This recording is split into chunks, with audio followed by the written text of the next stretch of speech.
Guys questions में बताते आना कौन से क्वेश्चन में डाउट आ गया। क्वेश्चन नंबर 1, कुछ पॉलीवेलेंट मेटल की बात कर रहे थे हम, हो गया था। क्वेश्चन नंबर 2, NH2OH वाला, हाँ खोल लो, फिर बताओ मुझे किसमें डाउट। पायरोलोसाइड वाला, ओके पायरोलोसाइड पे आते हैं। मैं एक्सप्रेशन फिर से लिखता हूँ, फिर आंसर भी देख लेंगे। आंसर ही पूछना है तो मैं आंसर बता देता हूँ पहले। आंसर इन सॉल्विंग सब जादू सर। गाइस देखो, MnO2 प्योर नहीं है, तभी परसेंटेज ऑफ MnO2 पूछी गई है। मतलब हम समथिंग या actual mass divided by 0.5 into 100, ये हमें आंसर देने वाला है। Actual amount divided by 0.5 into 100 हमें एक्चुअल अमाउंट परसेंटेज देगा। हमें एक आ गया है, इसमें हमने AS2O3 डाला। अब MnO2 AS2O3 का ऐड करा है। AS2O3 ऑक्सीडाइज होता है, तुम्हें याद होना चाहिए। किसमें जाता है? ASO4 3 माइनस में। मतलब ये बंदा ऑक्सीडाइज हो गया और MnO2 पक्का रिड्यूस हुआ होगा किसमें? Mn2 प्लस में। फिर उन्होंने कहा है, क्या कहा है कि रिएक्शन हो गई, उसके बाद जो AS2O3 है उसको हमने रिएक्ट करा KMnO4 के साथ। मतलब AS2O3 एक्सेस में है। ये डाइल्यूट एसिड का क्या है सर? बीच में डाइल्यूट एसिड है। तुम्हें क्या फर्क पड़ता? वही एसिडिक है मीडियम सर। बता रहा होगा। डाइल्यूट एसिड का मतलब एसिडिक मीडियम बता रहा है। AS2O3 एक्सेस में है। अब ये बंदा फिर ऑक्सीडाइज होगा, हाँ है ना। और ये जो MnO4 माइनस है रिड्यूस होगा, रिड्यूस होकर Mn2 प्लस में जाएगा। मतलब हमारे पास AS2O3 का ओरिजिनल अमाउंट दे रखी है, तो टोटल ग्राम इक्विवेलेंट हम निकाल सकते हैं। उसमें हम ग्राम इक्विवेलेंट वो सब ऐड कर देंगे जो KMnO4 का ऐड कर गया। That will give us gram equivalent of AS2O3 which reacted with MnO2, that will be equal to gram equivalent of MnO2 only। वहां से हमारा आंसर आएगा। क्लियर है? AS2O3 एक्सेस में था जब हमने रिएक्शन करवाई MnO2 के साथ। तो हम क्या करेंगे, सुनते आना, gram equivalent of AS2O3 total minus gram equivalent of MnO4 minus which is same as the gram equivalent of AS2O3 in excess. Clear है या नहीं? Total gram equivalent of AS2O3 minus gram equivalent of MnO4 minus. ये जो MnO4 minus के gram equivalent है, they are nothing but gram equivalent of AS2O3 in excess. सब add कर देंगे, will get AS2O3 which reacted with MnO2, it will be equal to MnO2 only. Gram equivalent of MnO2 के बराबर, हाँ है ना। ये gram equivalent of AS2O3 in excess है, या ग्राम इक्विवेलेंट मतलब sorry which reacted with MnO2 and that is equal to gram equivalent of MnO2 itself। वहां से आंसर आया। तो मैं सीधा एक्सप्रेशन लिखूं, 0.594 bye molecular mass of AS2। ये क्या दे रहा है बच्चों? Total sir. Mole of AS2O3। AS2O3 ASO4 3 minus में जा रहा है, इनफैक्टर क्या है? प्लस 3 से +5, 2 AS है, 4। एक काम करें, इंटू 1000 भी कर दें। नहीं, 1000 से नहीं करते। क्यों नहीं करते? क्योंकि हमें बाद में मोल्स और ग्राम चाहिए, तो ग्राम चाहिए तो ग्राम इक्विवेलेंट में ही रखो। ये है gram equivalent of AS2O3 total. Now let us find out gram equivalent of KMnO4। पहले मिल इक्विवेलेंट ऑफ KMnO4 निकालते हैं, 45 इंटू 1/50। ओके बच्चों, इंटू ये मोलैरिटी है तो इंटू 5 कर देते हैं। हमें बताया MnO4 माइनस रिड्यूस होकर Mn2 प्लस में जा रहा है। ये क्या दे रहा है बच्चों हमें? Milliequivalent, milliequivalent of MnO4 minus. Gram equivalent निकाल लेते हैं, लेट अस डिवाइड बाय 1000। ये है gram equivalent of MnO4 minus, या it is also equal to gram equivalent of AS2O3 which reacted with MnO4 minus. अब इन्हें subtract करने से हमारा क्या आ रहा है? ये पूरा एक्सप्रेशन क्या दे रहा है? This is giving us gram equivalent of AS2O3 which reacted with MnO2, हाँ है ना। या फिर it is also equal to gram equivalent of MnO2, right. तो let the mass be x by molecular mass of MnO2। ये क्या दे रहा है बच्चों? Mole of MnO2। अब n फैक्टर से मल्टीप्लाई कर दें। ये लेफ्ट साइड में दिख रहा है ना, this were gram equivalent of MnO2। तो राइट साइड में हम क्या कर रहे हैं? Moles into n factor. MnO2 का n फैक्टर क्या है? 2। और बाद में हम करेंगे x बाय 0.5 इंटू 100। ये आंसर दिया। कुछ समझे या नहीं समझे गाइस? ये एक बार वैल्यूज निकाल के चेक करना चाहोगे? 198 होता है मोलिकुलर मास ऑफ AS2O3। मुझे भी नहीं पता। 198 is the molecular mass of AS2O3। MnO2 का मास होता 87। So please give me the answer. Calculator use कर लेना, अपनी कैलकुलेशन ना दिखाना। जब दिखानी होती है तब तो दिखाते नहीं एग्जाम में, और उसके बाद है ना बिना कैलकुलेटर के सॉल्व करके दिखाएंगे। अरे यार सर, हाँ बेटा वो अभी करवाऊंगा। बच्चों ये वाला आंसर सर निकला नहीं निकला? सर AS2O3 का मास क्या है? AS2O3 का मोल का मास है 198। हाँ बेटा क्या कह रहे थे? किसके ग्राम इक्विवेलेंट? बेटा दीज वर, ये जो राइट, ये जो है these were gram equivalent of KMnO। And हाँ, क्योंकि gram equivalent of KMnO4 is equal to gram equivalent of AS2O3 which reacted with KMnO4। अरे बच्चों आंसर आया ना आया? बड़ी नालायक बच्चे। इतने ये बता दो क्वेश्चन नंबर 4 में किसी को डाउट है? बच्चे गजब भाई, बोलते ही नहीं है। नहीं कैलकुलेटर लेके भी बच्चे इतना टाइम लगा सकते हैं, ये तो पहली बार देख रहा हूँ। हाँ टैलेंट है, सही बात है। अरे यार, नहीं कैलकुलेटर यूज मत करना बिल्कुल। जब करना होता है ना तब बिल्कुल नहीं करेंगे। 7 वेरी नाइस बच्चों, आंसर इज 65.25। ओके बच्चों, गुड। क्वेश्चन नंबर 4 में कोई डाउट? क्वेश्चन नंबर 4 में कोई डाउट नहीं किसी बच्चे को है? Okay, question number 4। भाई Fe2O3 लिया। Fe2O3 की एक्चुअल अमाउंट हमें पता है, क्योंकि हमें परसेंटेज प्योरिटी पकड़ा रखी है क्वेश्चन में। ठीक है ना बच्चों? हाँ फोर्थ कर रहे हैं। अब जो भी Fe2O3 था उसको हमने क्या कर दिया, जिंक क्या रिएक्ट कर दिया। जिंक क्या करेगा, रिड्यूस करेगा। लिखा भी हुआ है, it is reduce using zinc dust. Idea ये जो Fe2O3 है, ये बंदा किस में चला गया? अभी Fe3+ में था, ये Fe2+ में गया होगा। अब Fe2+ में गया और इसका 100 ml हमने ले लिया। Fe2+ का 100 ml लिया, मतलब 100 ml का सॉल्यूशन बना दिया। फिर उसमें से 25 ml सैंपल लिया और उसको रिएक्ट करवाया विद ऑक्सीडेंट। ऑक्सीडेंट मतलब ऑक्सीडेंट ने क्या करा होगा, Fe2+ को वापस Fe3+ में फेंक दिया। समझ आ रहा है नहीं आ रहा है बच्चों? अब हमें पूछा गया है ऑक्सीडेंट ने कितने इलेक्ट्रॉन्स लिए, उसका इनफैक्टर पूछा गया है। सीधा एक्सप्रेशन लिखता हूं, सुनते आना। पहली चीज 17 इंटू 0.0167 इंटू इनफैक्टर। ये क्या दे रहा है बच्चों? मिलिकुलेंट दे रहा है। ये मिलिकुलेंट ऑफ ऑक्सीडेंट दे रहा है। हाँ है ना बच्चों? This should be equal to milliequivalent of Fe2+ which were oxidized। हाँ है ना बच्चों? राइट, करते हैं, लेट अस स्टार्ट। पहले मैं इसको Fe2+ देखते हैं, Fe2+ कितना बना होगा फ्रॉम Fe2O3। ओके गाइस, तो 1 ग्राम था लेकिन उसके अंदर 55.2% प्योरिटी थी, मतलब इंटू 55.2/100। ये क्या दे रहा है बच्चों? Actual mass of Fe2O3 bye molecular mass of Fe2O3। ये क्या दे रहा है बच्चों? अब एक काम करते हैं, कई बार क्या लगता है यार, कंफ्यूजन सा हो जाता है कि Fe2+ या Fe3+ मतलब किस हिसाब से इनफैक्टर लिया जाए, कंफ्यूजन हो जाता है कई बार। तो एक काम करते हैं, यहाँ पे हम देख लेते हैं Fe3+ कितने होंगे। मतलब Fe2O3 is a kind of confusing thing, कई बार नहीं समझ आता।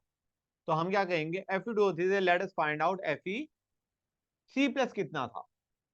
Fe3+ कितना होगा बच्चों? ये मोल्स ऑफ Fe2O3 है, तो Fe3+ के मोल्स कितने होंगे? इंटू 2। हाँ है ना बच्चों?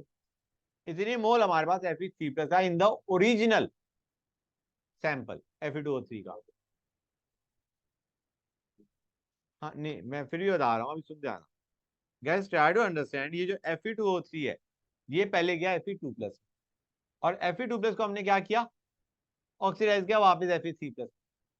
समझ आ रहा है नहीं आ रहा है बच्चों? Fe3+ को पहले Fe2+ किया जिंक से, और Fe2+ को किया Fe3+ यूजिंग ऑक्सीडेंट। इंपॉर्टेंट चीज क्या है, Fe2O3 के अंदर तुम्हारा क्या हो रहा है गाइस, Fe2O3 के अंदर दो Fe है, Fe3+ गिविंग Fe2+ है, और बाद में Fe2+ गिविंग Fe3+ है। लेकिन जो हमारा सेकंड रिएक्शन है Fe2+ गिविंग Fe3+, वहां पे एन फैक्टर क्या है, 1। हाँ है ना? और यहाँ पे थोड़ा बहुत कंफ्यूजन होने का चांस होता है कि सर एन फैक्टर कहीं 2 तो नहीं आने वाला ऊपर वाली रिएक्शन में Fe2O3 के लिए।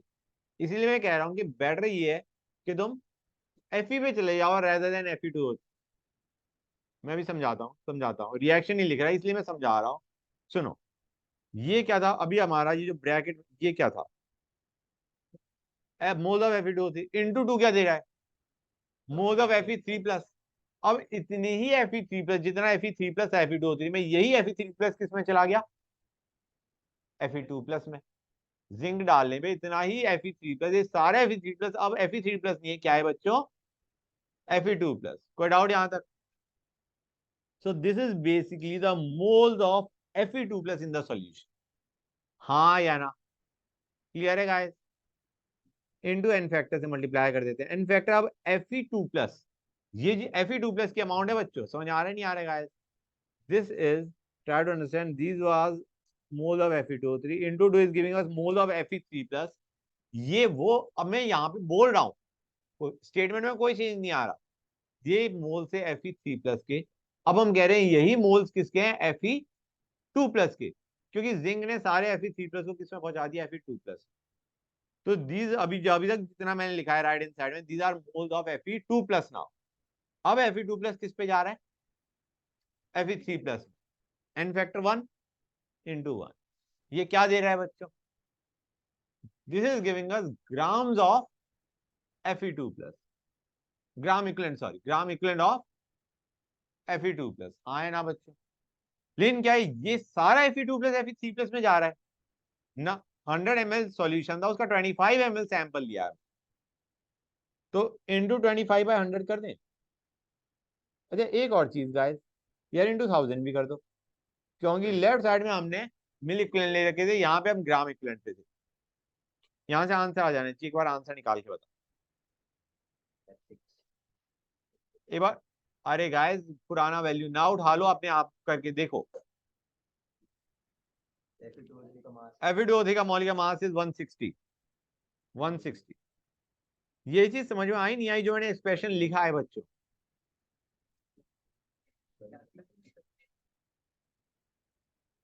क्योंकि मैंने Fe3+ को मैं यहाँ पे देखो फिर से समझना, ये इंपॉर्टेंट चीज है, तुमने सवाल पूछा, यही चीज मैं बार बार समझा रहा था। ये है मिल इक्विवेलेंट ऑफ ऑक्सीडेंट, ये है हमारा, यहां तक हमारे पास है मोल्स ऑफ Fe2O3 इंटू 2 कर दिया तो हमारा आ गया मोल्स ऑफ Fe3+। हाँ है ना? और मैं कहूंगा this will be equal two moles of Fe2+ after reduction. अब समझ आ रहा है?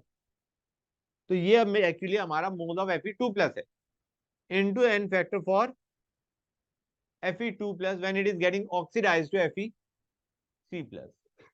समझ आया नहीं आया बच्चों?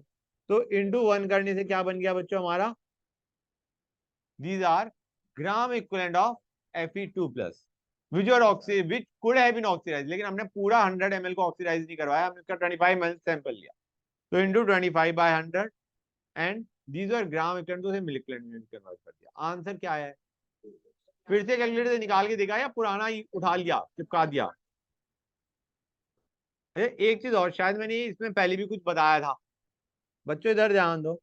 Fe2O3 ये जिंक के साथ ऐड करके क्या दे रहा है, जिंक Zn2+ में गया, और Fe2O3 किस में गया बच्चों, Fe2+ में, और Fe2+ ने ऑक्सीडाइजिंग एजेंट क्या टक्कर दे मारी और ये कहाँ पे चला गया Fe3+ में, प्लस जो भी हमारा बन, हम कहेंगे इसके gram equivalent is equal to इसके ग्राम इक्विवेलेंट, हाँ है ना बच्चों, और इसके gram equivalent is equal to इसके ग्राम इक्विवेलेंट। क्लियर और नॉट? तो मेरे ख्याल से हम डायरेक्टली भी कर सकते हैं, ये लास्ट टाइम भी मैंने ऐसे कुछ बोला था। आदत तो वही है, टीचर तो वही है, समझाया तो वैसे ही कहा, समझ आ रहा है नहीं आ रहा है बच्चों? Because you can understand over here, you can understand over here Fe2+ का दोनों में इनफैक्टर सेम है, Fe2+ का n factor is what we are concerned with, है ना? तो we could have directly done gram equivalent of Fe2O3 is equal to gram equivalent of oxidising agent. हाँ, Fe2O3 का जब n फैक्टर उठाओगे तो क्या उठाओगे? Fe2O3 का सर 2 Fe2O3 का जब n फैक्टर उठा रहे होगे तो you will take n factor as 2 बच्चों, क्योंकि उसमें 2 + 3 + 2 में जा रहे हैं। समझ आया नहीं आया? तो नेक्स्ट भी लिखवाने की जरूरत है जो मैंने लिखवाया था पिछली बार। ये वाला समझ गए ना? ये स्टैंडर्ड है, क्योंकि अगर दिमाग में थोड़ा सा भी कंफ्यूजन आए तो यही करोगे। तो समझ गए? नेक्स्ट कौन से क्वेश्चन में डाउट है? क्वेश्चन नंबर 5 में डाउट है, एक बच्चे ने कहा था। यार क्वेश्चन नंबर 5 में वैसे डाउट आना नहीं चाहिए, क्योंकि वो सारा हमने करा हुआ है।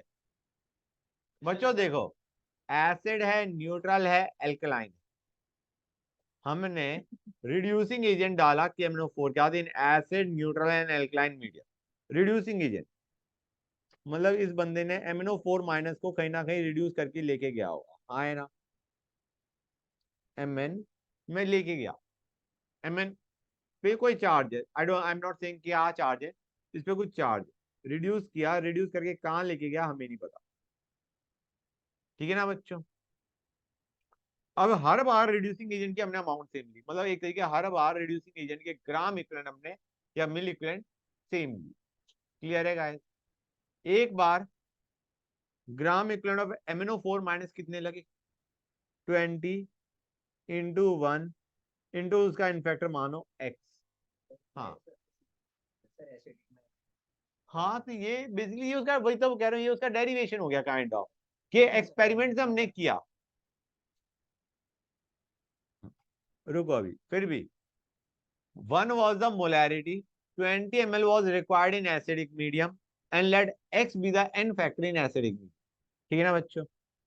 This is milliequivalent of MnO4- in acidic medium, right बच्चों? फिर 33.4 into 1 into y, these are the mill equivalent in neutral medium, and in alkaline medium it was 100 into 1 into z in alkaline medium। और हर बार हमने reducing agent की amount क्या ली थी? Same. मतलब ये सारे के सारे तीनों एक्सप्रेशन जो मैंने लिखे हैं equal to equal to equal to वाले, they are equal to milliequivalent of reducing agent, हाँ है ना बच्चों? यहाँ से हम एक्स वाई जेड के बीच में रिलेशन निकाल सकते हैं कि x is will be equal to 5, y will be equal to 3 and z will be equal to 1, हाँ है ना? बेटा इसमें हम रेशो ले रहे हैं, 20x is equal to 33.4, y is equal to 100z। हाँ मैंने एलसीएम ले लिया, मैंने इनमें ऐसी चीज देखी, मतलब वही है 133.4 और 20 का एलसीएम उठा लिया।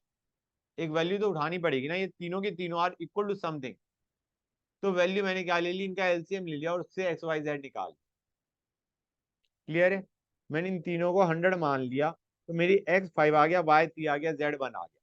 अब तुम कहोगे सर यहाँ से आपने 100 लिया, 200 भी तो हो सकता था, तो उसके हिसाब से एक्स 10 आ जाता, वाई 6 आता, जेड 2 आ जाता। तुम कहोगे ये वैल्यूज हो ही नहीं सकती, क्योंकि एक्स 10 का मतलब क्या है, MnO4- +7 से बंदा -3 पे जा रहा है, नेगेटिव पे तो जाएगा ही नहीं। तो हमने तो सिंपलेस्ट रेशियो उठाई, सिंपलेस्ट रेशियो में हमारा x5 y3 और z क्या आ गया बच्चों? 1। ठीक है ना बच्चों? तो तुम्हें पता चल गया x5 का मतलब क्या है, Mn+7 से कहाँ जा रहा होगा? +2 पे। नेक्स्ट वाले में +7 से कहाँ जा रहा होगा? +4 पे। और थर्ड वाले में +7 से कहाँ जा रहा होगा? +6 पे। अब हमें कहा गया है, ये तो तुम समझ गए, हमें कहा गया है एक मोलर के 2 CR2O7 डाला। ठीक है ना बच्चों? और हमने रिड्यूसिंग एजेंट की वही अमाउंट वॉल्यूम ली जो हम पहले ले रहे थे KMnO4 के साथ। ठीक है ना बच्चों, क्लियर है गाइस? सर ये तो वॉल्यूम सेम है। हाँ, बेसिकली जो हमारा, देखो बेटा, हमने इस बार रिड्यूसिंग एजेंट किसके साथ डाला है? Cr2O7 2 माइनस क्या है ना। अब यहाँ पे ये रिड्यूस होगा Cr3 प्लस में और ये ऑक्सीडाइज होगा। आइडिया क्या है बच्चों तुम्हारा, यहाँ पे ये ऑक्सीडाइज हो रहा होगा। ठीक है ना बच्चों, हम कहेंगे इसके gram equivalent is equal to इसके ग्राम इक्विवेलेंट, और यहाँ पे इसके gram equivalent is equal to इसके ग्राम इक्विवेलेंट, और रिड्यूसिंग एजेंट की जो हमने अमाउंट ली वो दोनों सेम ली। मतलब एक तरीके हम कहते हैं gram equivalent of this should be equal to gram equivalent of this. हाँ है ना। तो यहाँ पे हमारे ग्राम इक्विवेलेंट या milliequivalent for that matter, milliequivalent of MnO4 minus कितने थे एसिडिक मीडियम में बेटा? 20 इंटू 1 इंटू 5। एक्स की वैल्यू तो हम निकाल चुके थे। ये है basically milliequivalent of MnO4 minus in acidic medium, this is equal to milliequivalent of reducing agent, और यही रिड्यूसिंग एजेंट हमने K2Cr2O7 के साथ डाला। तो this should be equal to milliequivalent of Cr2O7 2 minus. अब हमें उसकी मोलैरिटी दे रखी है 1 मोलर, एन फैक्टर हमें पता है Cr2O7 गिविंग Cr3 प्लस के लिए 6 होता है, and let the volume be Vm। Answer आ गया हमारा। समझ गए गाइस? मेरे ख्याल से क्वेश्चन नंबर 6 और 7 तो बच्चों ने कौन से क्वेश्चन को डाउट में बताया था? 7 भी है। दुष्ट बच्चे, बच्चों ध्यान से देखो। हाँ बेटा, सुनते जाओ गाइस। 1.2 ग्राम हमारे पास है H2C2O4 का dot 2H2O plus KHC2O4 dot 2H2 dot H2O। बच्चों पहली चीज, इसमें इंप्योरिटीज भी है, इसमें इंप्योरिटीज भी है, नहीं तो हमने एक को x माना, एक को 1.2 माइनस एक्स माना।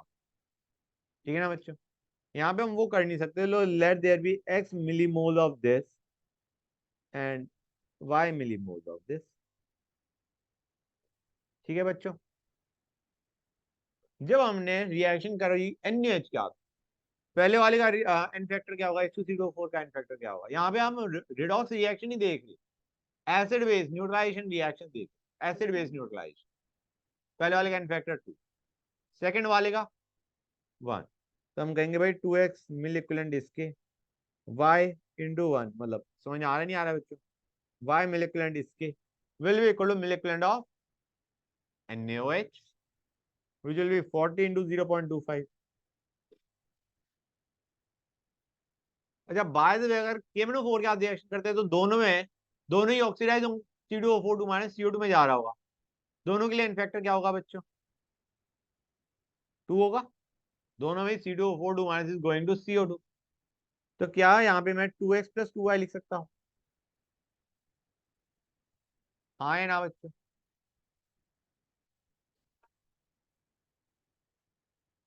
बेटा क्योंकि रिएक्शन डिफरेंट देख रहे हैं, वहां पे हमारा H plus is reacting with OH minus two give water, और यहाँ पे हमारा उसका H plus is not taking part in the reaction, यहाँ पे C2O4 2 minus is going to CO2,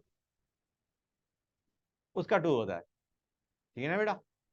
तो हमारा 2x प्लस 2y, लेकिन हमने यहाँ पे 2x प्लस 2y पूरा रिएक्ट नहीं करवाया, क्योंकि हमने उसका 0.4 ग्राम लिया, 1.2 ग्राम में से 0.4 ग्राम को करवाया। ये तो हमारे टोटल मिल इक्विवेलेंट है उस सब्सटेंस के जो ऑक्सीडाइज हो सकता है। हमने उसका कितना लिया है? 1/3, बेसिकली इंटू 0.4 बाय 1.2,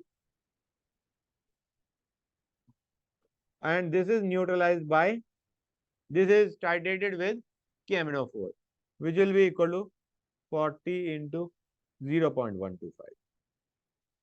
कुछ समझे या नहीं समझे? यहां से आंसर आया था किसी बच्चे का? वेरी गुड, 1/2 की रेशो क्या आ रही? क्वेश्चन नंबर 8 पे आ जाए। क्वेश्चन नंबर 8 पे आते हैं। ये तो बिल्कुल गंदा क्वेश्चन ही था। ध्यान से देखो बच्चों, सुनते आओ। Fe2SO4 थ्राइस एंड FeC2O4, ये हमें दे रखा है। KMnO4 क्या रिएक्शन करी, KMnO4 होता खुद रिड्यूस होता है, दूसरे को ऑक्सीडाइज करता है। ऑक्सीडाइज किसको करेगा ये, FeC2O4 को टच करना है इस बंदे ने, Fe2SO4 था, इसको तो टच ही नहीं करेगा। हाँ है ना, वो तो पहले ही ऑक्सीडाइज बैठा है, +3 ऑक्सीडेशन स्टेट में और सल्फेट +6 में। इसका मतलब ऑक्सीडाइज होगा तो FeC2O4 ऑक्सीडाइज होगा, Fe2 प्लस Fe3 में जाएगा FeC2O4 का, और C2O4 माइनस CO2 में जाएगा। क्लियर है बच्चों? हमें क्या पूछा गया, रेशियो ऑफ मिलीमोल पूछे गए, तो पहले मैं x और y उठा लेता हूँ। Fe2SO4 थ्राइस को मानो x और FeC2O4 को मानो y। क्लियर है गाइस? अब आते हैं एक्सप्रेशन। जब हमने 40 इंटू 1/16, ये हमारा आंसर है, हाँ, milliequivalent of KMnO4, this should be equal to milliequivalent of FeC2O4, क्योंकि यही है हमारा जो ऑक्सीडाइज हो रहा है, Fe2SO4 था तो हो नहीं रहा। अब यहाँ पे n फैक्टर क्या है FeC2O4 में, 3, Fe2 प्लस Fe3 में, और C2O4 माइनस CO2 में, तो n फैक्टर इज 3। तो क्या मैं डाल सकता हूँ 3y will be equal to 40 into 1/16? बताओ बच्चों, हाँ या ना? क्लियर हो गया? अब हमने रिडक्शन कर दी, ठीक है ना गाइस? अब हमने क्या कर दिया, रिडक्शन कर दिया। अच्छा गाइस, इसको एक और चीज कर सकते हो, जो 3y, इसको कैसे लिख सकते हो यार, FeC2O4 का मतलब है YFe2 plus and YC2O4 two minus. समझ आ रहा है नहीं आ रहा है बच्चों?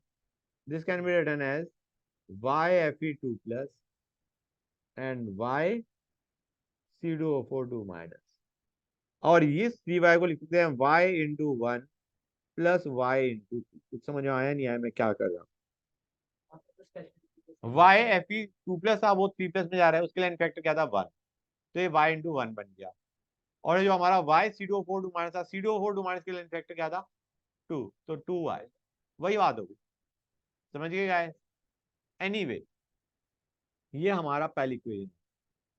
अब हमने CO2 तो क्या, CO2 बना, उड़ गया, ठीक है ना बच्चों? हमारे पास Fe2 प्लस अब Fe3 में जा चुका है, ये चीज क्लियर है या नहीं? ये जो FeC2O4 का Fe2 प्लस है, Fe3 में जा चुका है जब हमने KMnO4 का क्या रिएक्शन करी। तो अभी हमारे पास सॉल्यूशन में क्या है, CO2 तो उड़ चुका है, हमारे पास है Fe3 और सल्फेट। Fe3 दो जगह से है, Fe2SO4 थ्राइस से, और FeC2O4 जो Fe3 में जा चुका है उससे। मतलब अभी हमारा सॉल्यूशन में क्या है, Fe3 from two sources, Fe2SO4 thrice and FeC2O4। हमने कर दिया रिडक्शन। रिडक्शन मतलब जितना Fe2SO4 थ्राइस में Fe था +3 में, और जितना FeC2O4 से Fe3 बना था, वो सारे Fe3 को हमने क्या कर दिया है Fe2। अब हमने फिर KMnO4 क्या रिएक्शन, Fe2 में पहुंचाने के बाद फिर हमने KMnO4 क्या रिएक्शन। अब हमें कहा गया 60 ml वाज रिक्वायर्ड। तो गाइस इसमें हमारा करते हैं, सुनते जाओ। x मिलीमोल किसके थे बच्चों, सुनते जाओ गाइस। x मिलीमोल किसके थे, Fe2SO4 था, उसमें Fe3 कितना था 2x, इतना Fe3 था। ये Fe3 किस में कन्वर्ट हो चुका है, Fe2 में, जब हमने जिंक H2SO4 क्या रिएक्शन करी। मतलब इतने ही मिलीमोल हमारे पास अब क्या है, Fe2 FeC2O4 में YFe2 था, तुम्हें दिख रहा है बच्चों, और यही YFe3 बना चुका था। अभी इस YFe3 को हमने YFe2 बना दिया, अगेन जिंक H2SO4 डाल के। मतलब हमारे पास Fe2 टोटल कितना आ चुका है, 2x + y। हाँ है ना? Try to understand Fe2SO4 size में Fe3 was 2x, and now we'll say Fe2 is 2x। पहले Fe3 + 2x था, अब Fe2 + 2x। हमारा जो दूसरा पार्ट था FeC2O4, उसमें पहले Fe2 + Fe3 में गया, फिर Fe3 वापस Fe2 में गया। हमारे पास y ही Fe2 है अब। हाँ है ना बच्चों? दिस इज टोटल, जो ब्रैकेट में लिखा हुआ है, this is total Fe2। Now it will be oxidized, total milliequivalent of Fe2 है बच्चों, मिली इक्विवेलेंट लिए थे हमने। ओके, ये x और y वर मिलीमोल्स, तो हमारा 2x + y, these are the total millimoles of Fe2। और जब Fe2 Fe3 में जाएगा, इन फैक्टर क्या आएगा, 1। ये चीज समझ आ रही नहीं आ रही बच्चों? 2x plus y, these are the total millimoles of Fe2 plus after reaction with ZnH2SO4। हाँ है ना? क्लियर है गाइस ये चीज? अरे और बच्चे भी गर्दन हिला लो भाई, समझ आ रहा है ना बच्चों? क्लियर है? गुड। तो हमारा 2x से Fe2 plus from Fe2SO4 thrice, y से हमारे Fe2 प्लस फ्रॉम FeC2O4। ठीक है ना बच्चों? तो 2x plus y were total millimole of Fe2 plus and it is oxidized to Fe3 plus, तो इंटू 1 कर दिया। क्लियर है guys? And this will be equal to 60 into 1/60। अब आंसर आ जाएगा। क्लियर है गाइस? कोई डाउट किसी बच्चे को? क्वेश्चन देख। हाँ क्वेश्चन देखे तो डाउट आएगा ही, तभी तो मैंने कहा था 3 बार पढ़ के आना, करके आना। वो तो मैं जानता हूँ। हाँ रिएक्शन देखते तो सर ये क्वेश्चन में रिएक्शन देखते तभी तो कहा था रटने के लिए। एनीवे नेक्स्ट पे आते हैं। गाइस का कोई आंसर बताएगा वैसे? 7/4 इज आंसर। गुड। नेक्स्ट पे आते हैं। CO2S and CUS 7:4, 4:3, 4:3 molar mixture दे रखा है, मतलब ए को 4x मान लो मिलीमोल्स, ए के 3x मान लो। गाइस सुनते आओ प्लीज, आवाज नहीं चाहिए। KMnO4 के साथ हमने रिएक्शन करी, KMnO4 के साथ हमने रिएक्शन करी, Mn रिड्यूस होगा और ये ऑक्सीडाइज होंगे। यार Cu2S में डू यू रियलाइज दोनों ही ऑक्सीडाइज हो रहे हैं। Cu+ में जाएगा, और सल्फर हमें बता रखा है किस में जा रहा है बच्चों? SO2 में। जरा मुझे Cu2S के लिए इनफैक्टर बता दो गाइस। 8 +1 से +2 गया, 2 कॉपर है तो 2 यहाँ पे आया। सल्फर -2 से 4 गया, 6 का डिफरेंस यहाँ पे आया, 8 एंड फैक्टर इज 8। कौन सा बच्चा है जो इतनी लेट आ रहा है? अच्छा एनीवे बच्चों जस्ट अ सेक गाइस, आवाज ना करो प्लीज। और CUS जब हमारा ऑक्सीडाइज होगा तो यार Cu2+ ऑक्सीडाइज ना हो, सल्फर ऑक्सीडाइज होगा। इनफैक्टर क्या आउट क्या आएगा बच्चों यहाँ पे? 6। कॉपर ऑक्सीडाइज नहीं हुआ, कॉपर वही है, +2 से +2 में या सल्फर -2 से +4 गया, तो इनफैक्टर 6। अब हमें कहा गया है पहले हमने रिएक्शन करवाई KMnO4 के साथ, हमने डाल दिया 200 ml, बाद में पता चला MnO4- एक्सेस में है। तो जो एक्सेस ऑफ MnO4- है उसको हमने किसके साथ ऐड करा? Fe2+ के साथ। ये वही है, Fe2+ 3+ में जाएगा, MnO4- Mn2+ में जाएगा। तो बच्चों एक काम करते, एक्सप्रेशन लिखते, हमारा ये भी ऑक्सीडाइज हुआ Cu2S, CUS भी ऑक्सीडाइज हुआ। तो क्या मैं यहाँ पे लिख सकता हूँ 8 इंटू 4x? Cu2S कितना था बच्चों? 4x आना गाइस। गुड। और ये है 6 into 3x। This is the total milliequivalent oxidize, should be equal to milliequivalent of KMnO4।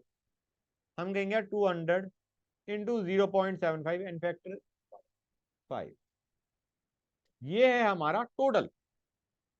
हाँ ये इसमें थोड़ा एक्स्ट्रा भी है, वो एक्स्ट्रा जो हमारा Fe2+ के साथ रिड्यूस हुआ है, तो उसमें से हम Fe2+ का सब्ट्रैक्ट कर देते हैं। क्या बात बेटा, ये जो मैंने राइट साइड में अमाउंट लिखी है, this is not the amount of KMnO4 which reacted with Cu2S and CUS, this is the total amount.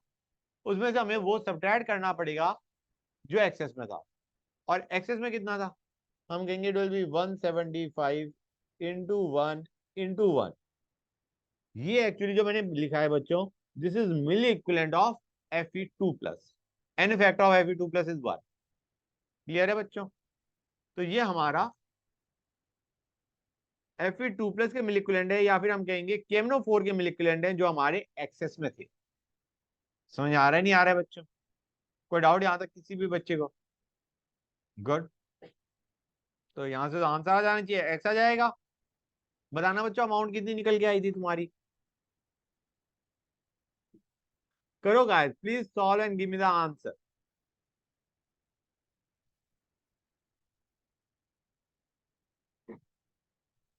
बच्चों बताओ मुझे क्या आएगा।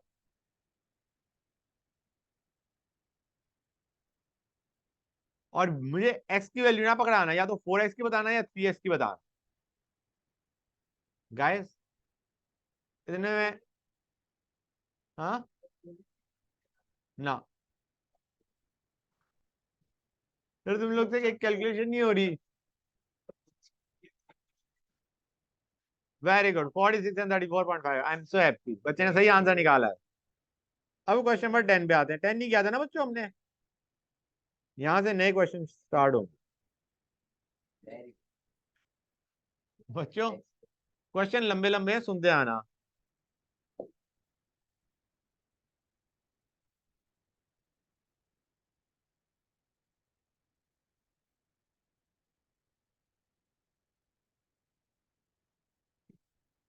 गाइस आवाज नहीं भाई।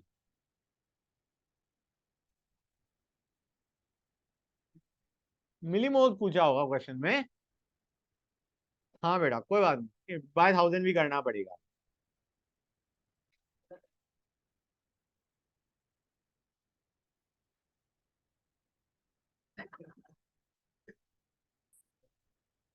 बच्चों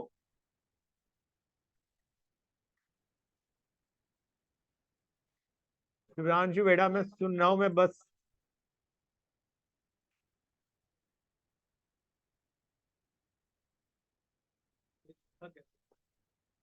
उसका फॉर्मूला।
हम्म।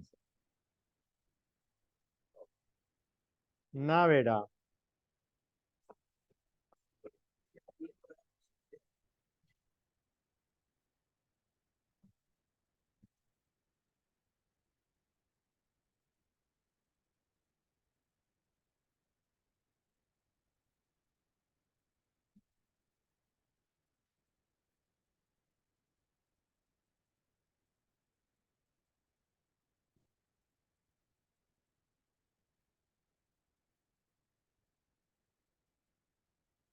बच्चों क्वेश्चन तो खत्म हो गया।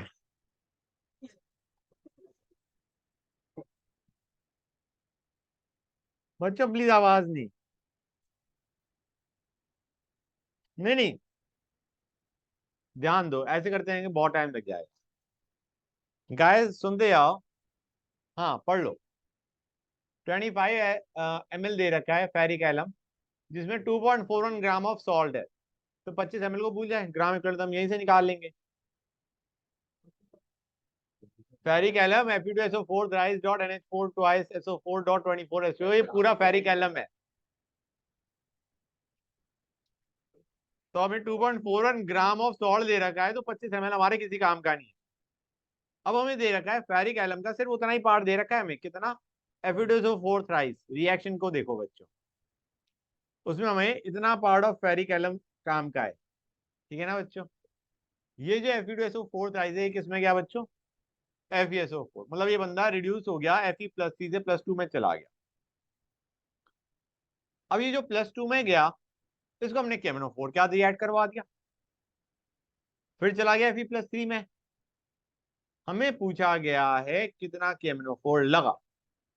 वो कॉपर वाला बाद में करेंगे, ठीक है ना? पहले कोई एक और स्टेटमेंट भी लिखी है।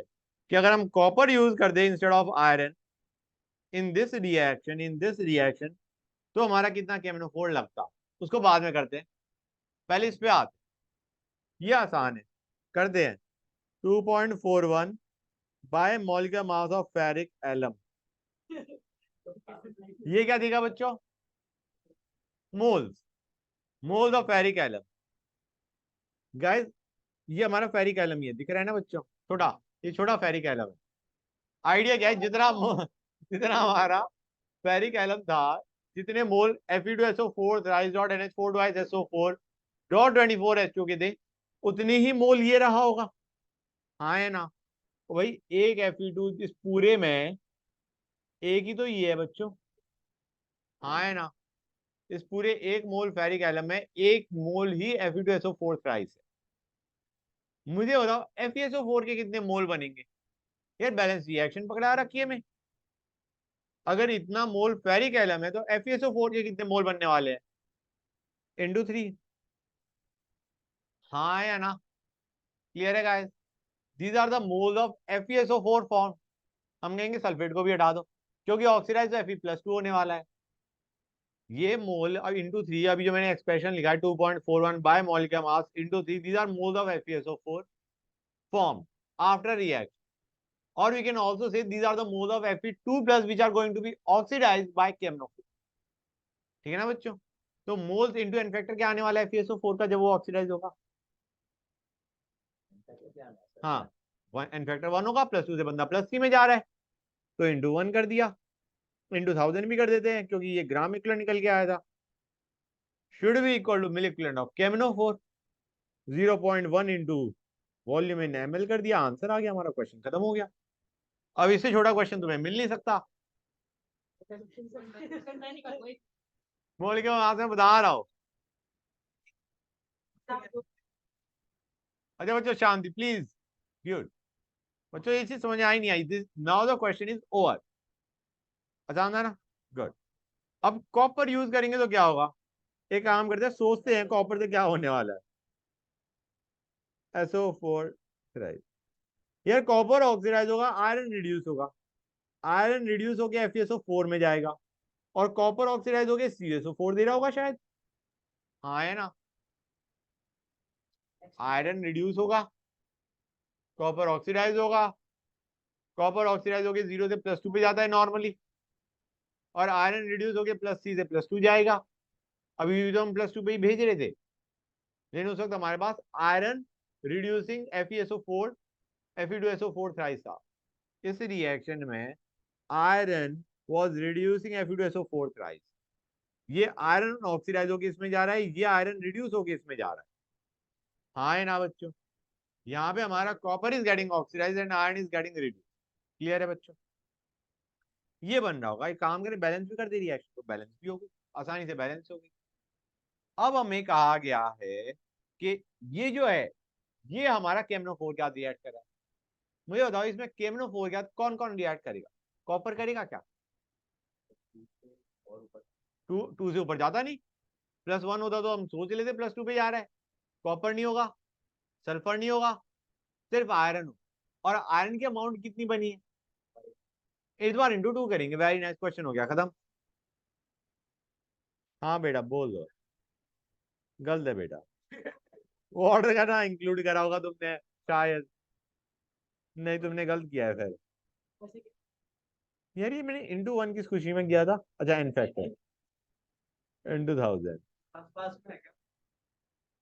हाँ हाँ 900 की रेंज में।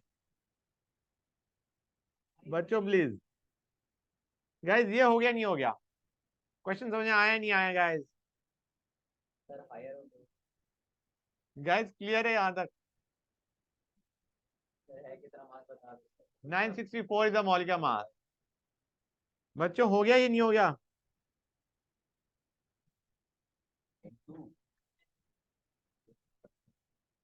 अच्छा बच्चों अब नेक्स्ट क्वेश्चन लिखो।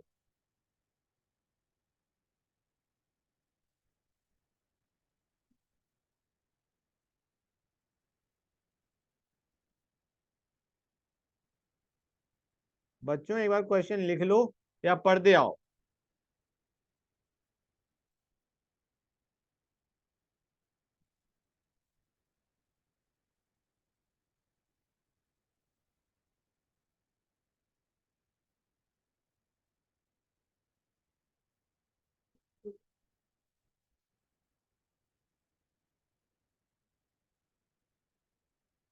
पोटेशियम परमैंगनेट के साथ हमने रिएक्शन करवाई, किसकी? क्यूप्रिक की और ऑक्जेलेट की।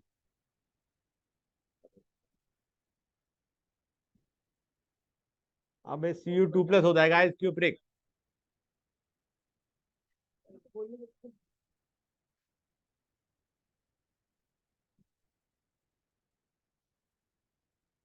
बेटा बच्चों अब आवाज नहीं चाहिए, हो गया।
बेटा इंफॉर्मेशन कुछ ओवरलोड हो गया है। सर क्वेश्चन आप ही कराओ।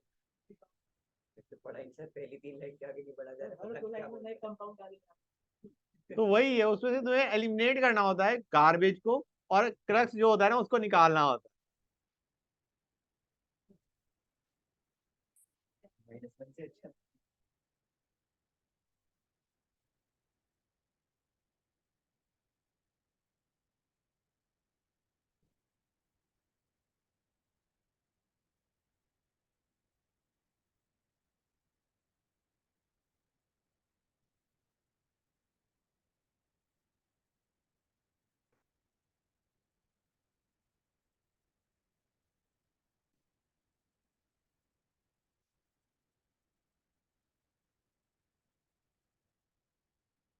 बच्चों गाइस क्वेश्चन पढ़ो। बच्चों आसान है, हाँ एक्चुअली आसान है। क्यूप्रिक क्या है? CO2+। ऑक्जेलेट क्या हो गया? C2O4 इसका x मिलीमोल मानो, इसके y मिलीमोल मानो। हाँ ठीक है ना बच्चों, क्लियर है गाइस? x और y मिलीमोल है कि हमने और क्या कौन ऐड करेगा गाइस? C2O4 माइनस करेगा। कॉपर तो करेगा नहीं, बंदा ऑलरेडी +2 में बैठा है।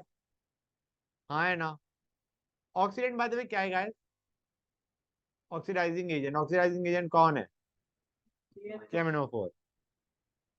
तो क्या मैं सीधा 2y इक्वल टू 22.6 इंटू 0.02, और ये हमें क्या देखा था? KMnO4 into 5। कुछ समझ में आया नहीं आया बच्चों?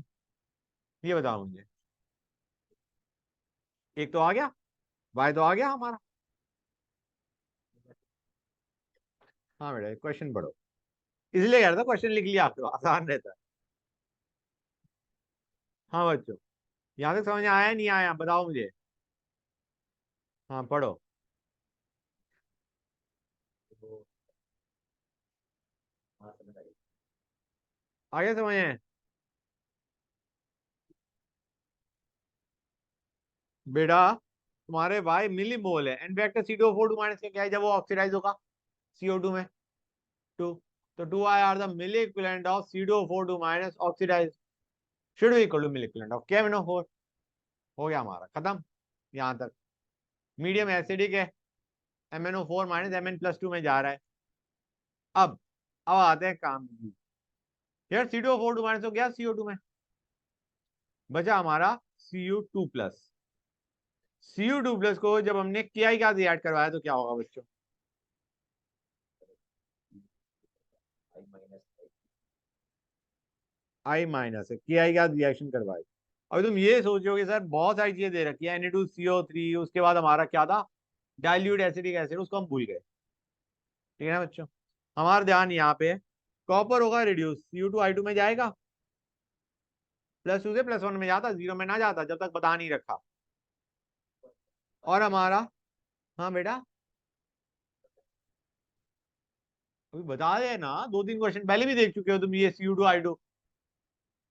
हाँ हाँ, ये याद करना पड़ेगा ना। Cu+2 से +1 में गया, आयोडीन हमारा ऑक्सीडाइज हुआ। अब देखो बच्चों, काम की चीज गाइस, मुझे बताओ क्या हम कह सकते हैं जो I2 है, ये जो आयोडीन लिबरेट हुआ, आयोडीन जो लिबरेट हुआ, ये हमारा किसके साथ ऐड करा? H2O3 2- के साथ। अब आयोडीन हमारा रिड्यूस हुआ और ये हमारा H4O6 2- में गया। हम कहेंगे gram equivalent of this is equal to gram equivalent of I2। हाँ है ना, इसके ग्राम इक्विवेलेंट इसके बराबर, इसके ग्राम इक्विवेलेंट इसके बराबर। और क्या मैं कह सकता था इसके ग्राम इक्विवेलेंट इसके बराबर भी? नो। क्यों? क्योंकि वो हमारा I माइनस ना केवल I2 में जा रहा है, वो हमारा Cu2I2 भी बना रहा है। मतलब हम I माइनस के ग्राम I2 के ग्राम इक्विवेलेंट I माइनस के बराबर नहीं कर सकते। समझ आ रहा है नहीं आ रहा है बच्चों? अगर हमें I माइनस के बारे में पूछा होता, अगर I माइनस के बारे में पूछा होता तो हमने इक्वेशन को बैलेंस किया होता, क्योंकि दैट इज I माइनस दो जगह स्प्लिट कर रहा है, इसलिए हम उसको नहीं लेंगे। ठीक है, I माइनस के बारे में पूछा भी नहीं इंसिडेंटली। स्टार्ट करते हैं बच्चों। अब हमारा XCU2 प्लस के मिली मोल थे, एन फैक्टर क्या है बेटा जरा बताना मुझे, बताओ बच्चों। एन फैक्टर क्या है Cu2 प्लस का जब वो Cu प्लस में जा रहा है? +1 sir 2 अरे भाई +2 +1 में जा रहा है, तुम्हें पता। दो कॉपर तुम्हें कहाँ दिख रहे हैं? अब राइट साइड का थोड़ा ना पूछा गया है, उसका इन्फेक्टर पूछा गया है, Cu2 प्लस का पूछा गया है। Cu2I2 का इन्फेक्टर पूछा होता तो हम सोचते कि दो कॉपर है। हमने Cu2 प्लस का इन्फेक्टर पूछे हैं, कितना है बच्चों? 1। तो x × 1 will be equal to what? हम सीधा इक्विवेलेंट ऑफ H2O3 2- के बराबर कर दें, 11.3 इंटू 0.05। एन फैक्टर H2O3 2- का क्या है बच्चों? 1। हो गया नहीं हो गया ये? इधर से हमारा x आ गया, हमें रेशियो पूछी गई है x/y की, निकाल लोगे हाँ या ना बच्चों?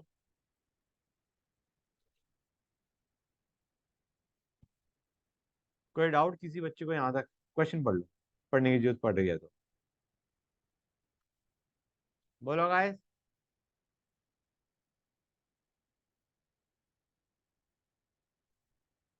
बेटा इक्वेट कर दिया, क्योंकि इसके gram equivalent is equal to इसके ग्राम इक्विवेलेंट, इसके gram equivalent is equal to इसके ग्राम इक्विवेलेंट। और यहाँ पे जो दोनों I2 हमें दे रखे हैं उनके ग्राम इक्विवेलेंट भी सेम होंगे, क्योंकि उनका इनफैक्टर सेम है। तो डायरेक्टली इक्वेट मार दिया। जो हम ब्लीचिंग पाउडर याद करते रहते हैं वही हमने यहाँ पे कर दिया।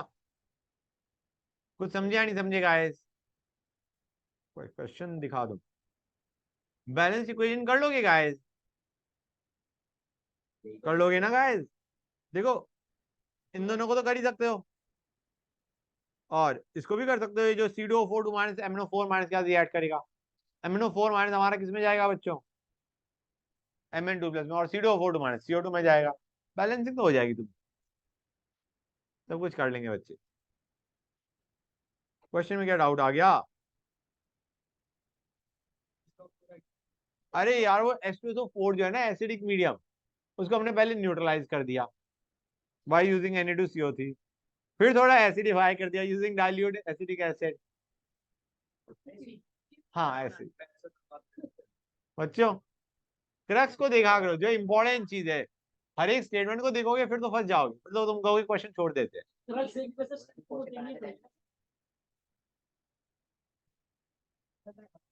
बच्चों please next question, question number 12। बच्चों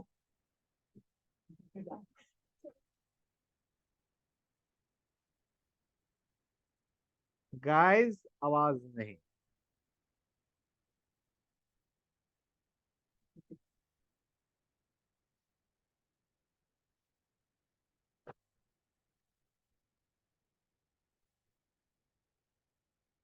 होल्ड ऑन अ सेक बच्चों।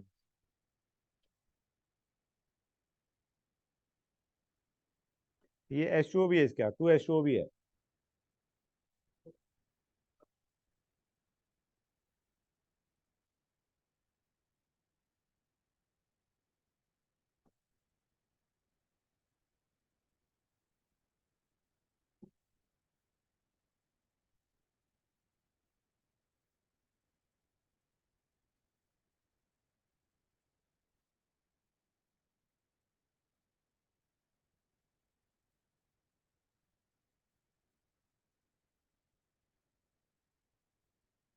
ये तो अच्छा लग रहा होगा ना, कि मतलब सर कह रहे थे कि टफ है,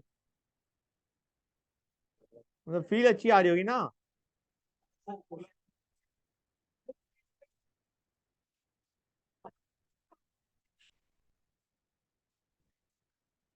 अच्छा बच्चों हो गया तुम्हारा, बस और नहीं सुनना मैं। गाइस इसको करो, छोटे से छोटे से क्वेश्चन है। गुड। गाइस मुझे ये बताओ, NaOH के बाद इस घिनौने कंपाउंड का एन फैक्टर क्या आने वाला है? 3 आएगा। क्यों? क्योंकि 3H लूज कर सकता। और ऑक्सीडाइजिंग एजेंट क्या क्या होगा एन फैक्टर? CO2 जब में जाएगा, वेरी नाइस, CO4 CO2 में जाएगा, प्लस C से +4 जाएगा, एन फैक्टर क्या आएगा? 4 आएगा। प्लस C +4, 4 कार्बन है, 4 आ गया। वेरी गुड बच्चों। अब ये जो हमें दे रखा है 6.35 ग्राम पर लीटर, ये क्या दे रखा है? स्ट्रेंथ। अगर 6.35 ग्राम पर लीटर है, तो अगर मैं मोलिकुलर मास ऑफ हमारा सुंदर सा कंपाउंड उससे डिवाइड कर देते हैं, तो हमारे पास क्या आ जाएगी बच्चों? मोलैरिटी। मैं मान के चल रहा हूँ मोलैरिटी हमने निकाल ली। ठीक है ना बच्चों? अब आते हैं काम की चीज पे। मोलैरिटी इंटू 25, ये क्या दे रहा है बच्चों? Millimoles into n factor which is 3 will be equal to 0.1 into V1। हाँ या ना? And similarly molarity into 25 into 4 will be equal to 0.1 into V2। Question हो गया ओवर। कुछ समझ में आया या नहीं आया? गाइस बोलो।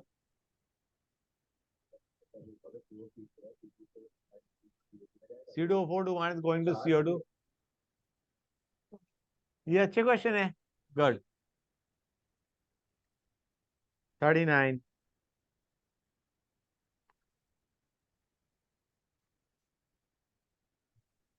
एक और क्वेश्चन करते हैं बच्चों। क्या है? मॉल क्या मास? बेटा 2H2O डालना भूल गए, वो जो नीचे लिखा था मैंने। हाँ हाँ बच्चों इधर ध्यान दो प्लीज, वेरी इंपॉर्टेंट क्वेश्चन। उसका टेस्ट दोगे। 3 solution each of 100 ml containing 0.3 molar AS2S3, 4.5 molar NaOH, 4.5 molar H2O2 respectively were mixed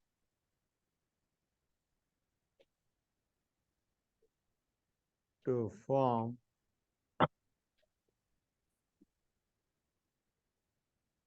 हाँ बेटा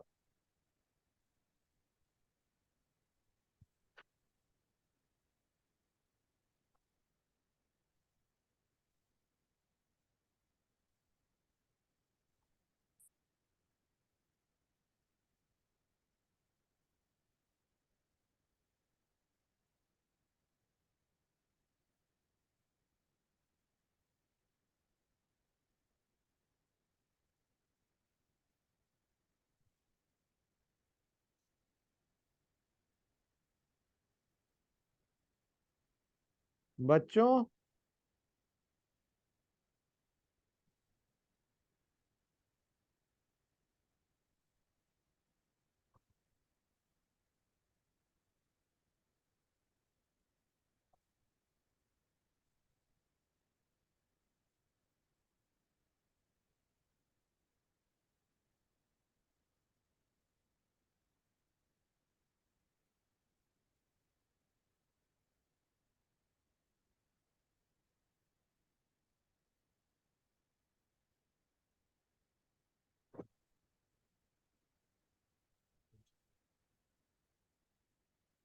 बच्चों क्वेश्चन लिख रहे हो तो इतनी आवाज कहाँ से आ रही है?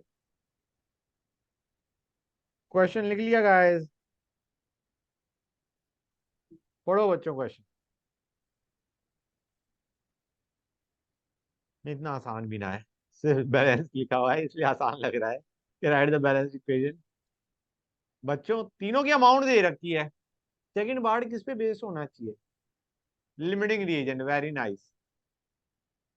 ठीक है ना बच्चों, स्टार्ट करते हैं। सबसे पहला काम तो है बैलेंस, असली काम तो उसी में होना है। हाँ बेटा लिख। टाइम जा लग गया? ओके। हाँ, तो बच्चों हम कहाँ पे थे यार? AS2O3, सॉरी AS2S3 ऑक्सीडाइज होके कहाँ कहाँ पे जा रहा है? हमें दे रखा है ASO4 3 माइनस में जा रहा है, ASO4 3 माइनस में, और सल्फेट। गैस मुझे खुद बताओ कौन सा तरीका तुम्हें बेटर लग रहा है, आयन इलेक्ट्रॉन या oxidation state? Ion electron. Oxidation state में दिक्कत आती है, इन्फेक्टर निकालते हुए ही जान निकल जाएगी। हाँ है ना बच्चों? बेटर है आयन इलेक्ट्रॉन। पहले एलिमेंट गेटिंग ऑक्साइड या रिड्यूस को बैलेंस कर दो, फिर ऑक्सीजन को बैलेंस कर लो। यहाँ पे 8, यहाँ पे 12, कितने आगे बच्चों? 20। तो 20H2 है, यहाँ पे 40H प्लस। वैसे बैलेंस किस में करना है बच्चों? कौन सी मीडियम में बैलेंस करेंगे जरा बताना मुझे, सोच के बताओ guys. Will balance it in basic medium, NaOH दे रखा है क्वेश्चन। हाँ बिल्कुल नहीं बढ़ता बच्चा। ओके बच्चा, आवाज नहीं। ठीक है गाइस। अच्छा गाइस जरा देखो, इलेक्ट्रॉन ट्रांसफर कितने होंगे? लेफ्ट साइड में तो चार्ज 0, राइट साइड में चार्ज कितना है? +40 और 12, नहीं -6 -6 -12, 28 इलेक्ट्रॉन ऐड कर दे यहाँ पे। अब आते हैं दूसरे पे। यार AS2S3 ऑक्सीडाइज हुआ, रिड्यूस कौन हो रहा है? H2O2 रिड्यूस हो रहा होगा इसका मतलब। हाँ है ना, और तो कुछ दे ही नहीं रखा। और H2O2 का रिड्यूस होगा तो कहाँ जाएगा बच्चों? H2O में।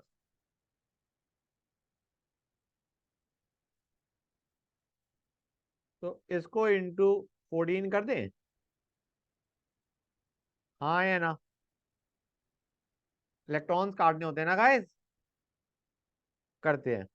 तो ये आएगा AS2S3 +20H2O +28H +14H2O2। अभी मैं एसिडिक में कर रहा हूँ, बाद में बेसिक में जाऊंगा, ठीक है ना बच्चों?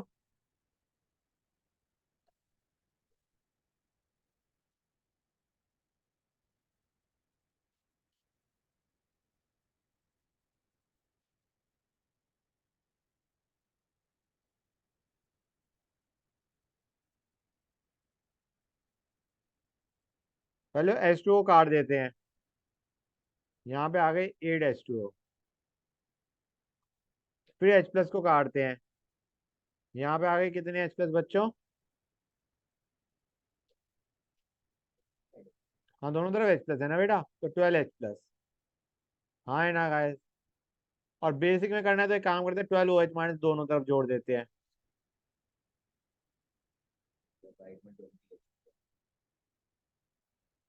और राइट साइड में वाटर कितना आ गया बच्चों? 20H2, 12 + 8 20H2। सबसे पहले एक काम करते हैं, रिएक्शन को फिर से लिख देते हैं।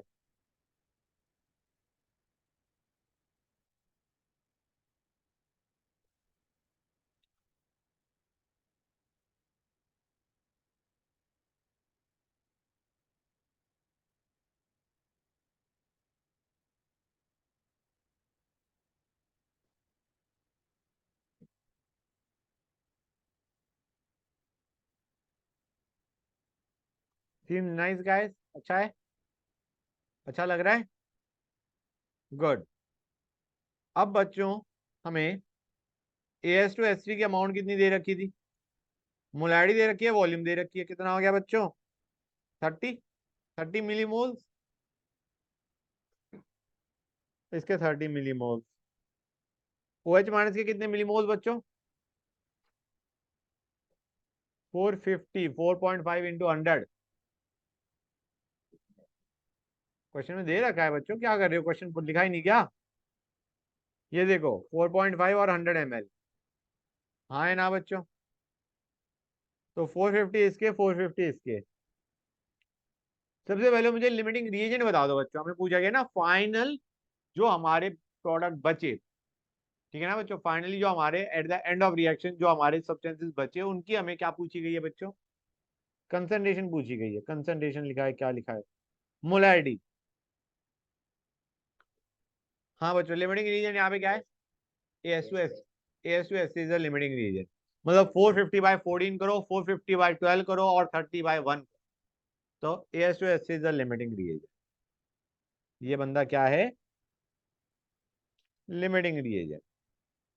तो जरा मुझे बता दो, ये तो जीरो हो गया, OH माइनस कितना बचेगा, 360 OH माइनस रिएक्ट करेगा नहीं करेगा, एक क्या 12 करता है तो 30 का कितना करेगा, कितना बचेगा बच्चों ये 90। SO2 कितना बचेगा बच्चों 14 इंटू 420 रिएक्ट कर गया तो 30 बच गया, हाँ है ना। ESO4 3 माइनस कितना बनेगा, ये 90, हाँ है ना बच्चों, और ये कितना बनेगा बच्चों 600, हाँ या ना। Let us find out the concentration. यार कंसंट्रेशन में ये फाइनल मिली मोल्स है, ये divided by final volume in ml, final volume क्या है बच्चों जरा बताना मुझे, it is going to be 300 ml। ये सारे जो मैंने निकाले हैं 90, 30, 60, 90, 600, ये सारे क्या है मिली मोल, you divided by 300 you will get the final concentration of every substance left including H2O। H2O की concentration क्या आने वाली है बच्चों 2 मोलर, तो मतलब concentration हर एक की निकाल लोगे ना बच्चों, molarity is going to be millimoles by volume final। कोई डाउट यहां तक, हर एक का आंसर बताऊं, बेटा बताया था मैं, बता दो, बोल रहा हूं, ठीक है ना बच्चों, लिख नहीं रहा हूं। OH माइनस इज 0.3 मोलर, इतना ही आएगा या नहीं आएगा बच्चों, 90/300 कितना आएगा 0.3, दूसरा 0.1, फिर 0. बच्चों please 0.3 molar is NaOH, 0.1 molar is HO2, 0.2 molar is ASO4 3 minus, 0.3 molar is sulphate and 2 molar is H2। Last part, हाँ बेटा बताओ,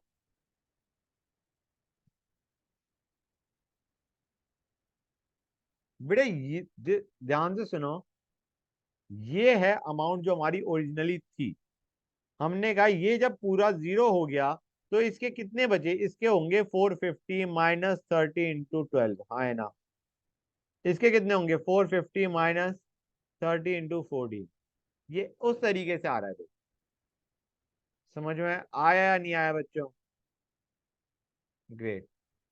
इसका क्या था ये अमाउंट बच्चों, ये कितना निकल के आया था 30।